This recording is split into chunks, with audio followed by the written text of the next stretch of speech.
Why you understand English but you can't speak? Have you ever felt this way? You understand English movies, you understand podcasts, you understand what people are saying, but when it's time for you to speak, your mind goes blank. Your words disappear, and suddenly you feel like you don't know English at all. If this is you, let me tell you something very important. You are not bad at English, you are not stupid, and you are definitely not alone.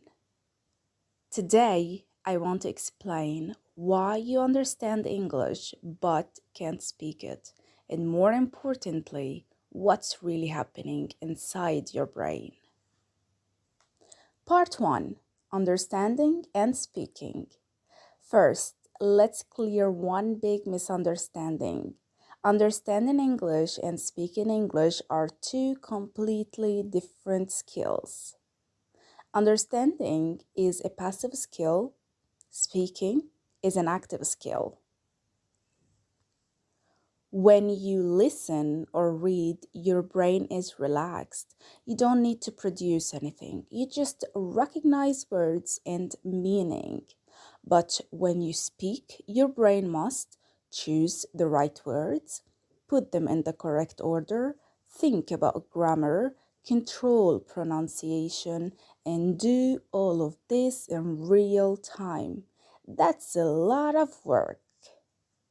So, when you say, I understand English but I can't speak, what you really mean is, my brain is trained to understand, not to produce. Part 2: You learned English the silent way. Most English learners learned English like this: at school, from books, from grammar rules, from exams, from subtitles, from videos where you listen but never speak. So your English journey was mostly silent. You were trained to read, listen, choose the correct answer, but not trained to make mistakes, speak freely, think out loud. That's why your brain understands English very well, but your mouth doesn't know what to do. Speaking is a muscle, and a muscle that is not used becomes weak. Part 3: Fear is blocking your voice. Now, let's talk about the biggest enemy of speaking English: fear. Fear of making mistakes, sounding stupid, having an accent, being judged, forgetting words. So, what happens? You know the sentence in your head, but before you speak, your brain says, what if it's wrong? What if they laugh? What if my grammar is bad? And then silence. This is not an English problem. This is an emotional problem. Your brain goes into protection mode and it blocks your voice. Part 4: You translate in your head. Another big reason you can't speak is translation. So before you speak, you think in your language, translate this sentence, check the grammar, fix the tense, then try to speak.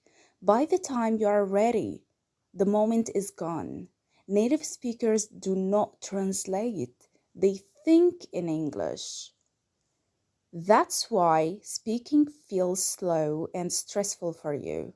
Your brain is doing extra work. Part 5: You know grammar but not sentences. Let me ask you something. Do you know a lot of grammar rules but still don't know what to say? That's because grammar doesn't create speech. Sentences create speech. Speaking English is not about present perfect, past continuous, conditionals, present simple. It's about, I think that, in my opinion.